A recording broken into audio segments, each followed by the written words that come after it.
We started brewing up at Thornbridge Hall in 2005, and we are what you'd call a craft brewer. We started out life doing cask and have moved into all sorts of other packaged types of beer. So we've grown the business on the back of being a supplier to both pubs and supermarkets for retail. We produced a beer called Jaipur. It was the third beer we ever brewed.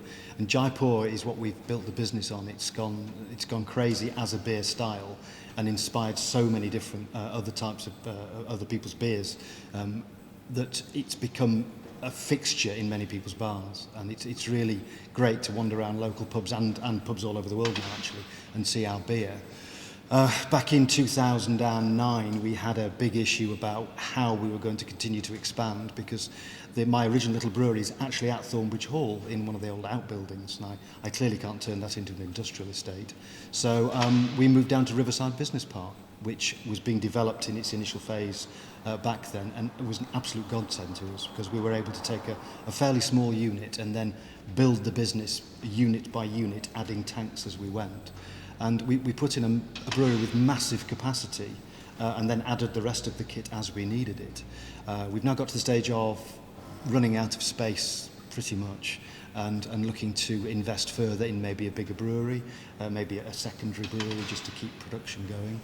We've invested in all sorts of things as we've gone along the way, and we've used some really great grant schemes as we've gone along.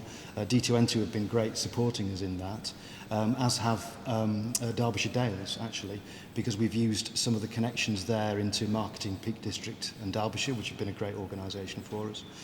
So grant-wise, we've had some regeneration grants, which were tied into jobs, where we put in a bottling line. We've recently added a canning line where we also look to get some grant assistance, and we've used some really great smaller grants for energy efficiency, things like lighting, LED lighting, which have worked really well for us. Our bills have really come down as a result of that. So we've developed our brewery down at Riverside. We have 2 brewery sites, and we were not at capacity, but we were pushing capacity and adding little tanks as we go. And when you're brewing, we have a big brew house, and you add what's called the cellar as you go, which are tanks. And a beer stays in a tank, depending on what you're brewing, anything from 7 days up to maybe 3-4 weeks, maybe 8 weeks if you're doing a really great lager. And you just add tanks when you need them to match your capacity. So we're a business that's split in the middle. Half goes to pubs, half goes into retail. We're off trade and on trade. And overnight, when COVID shut us all down, we lost half our business.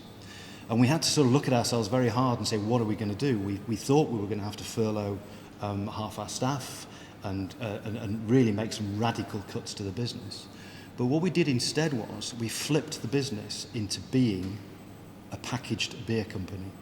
We were lucky maybe foresight, we'd put in a very, very big bottling line, and just last year a very, very big canning line. So we were able to actually flip the business from all the cask beer that we could no longer sell into pubs into small packaged beer. And we've had to actually add capacity, tanks, as we've gone on to match that increase in sales. So we keep pushing on. We're sitting in our new tap room, which is a really great space for us to actually meet the public. It's always great to get people on site to try the beers in the freshest way they can be, without being transported anywhere. And normally we do a load of brewery tours and meet the brewers and all sorts of events, which really draw people into the area. We're really proud of being in the Peak District. We've always used Visit Peak District, and we've always used Inspired by the Peak District, which is a brand that they created.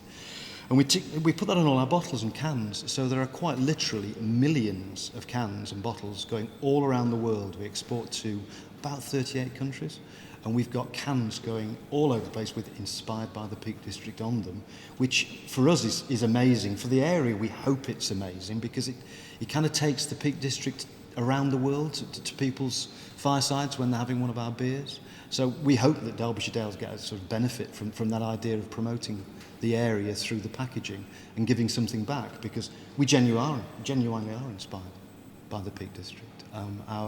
We have lots of local employees. I think we might be Bakewell's biggest employer now, actually. We've got about 60 people here. And the furthest away they come from is pretty much Sheffield, but loads and loads of local people living in the area, and we're really pleased to be able to sort of create jobs for them all. So we really enjoy what we do. We're very passionate about beer in all its forms, and we just want to keep going and make more and more, frankly.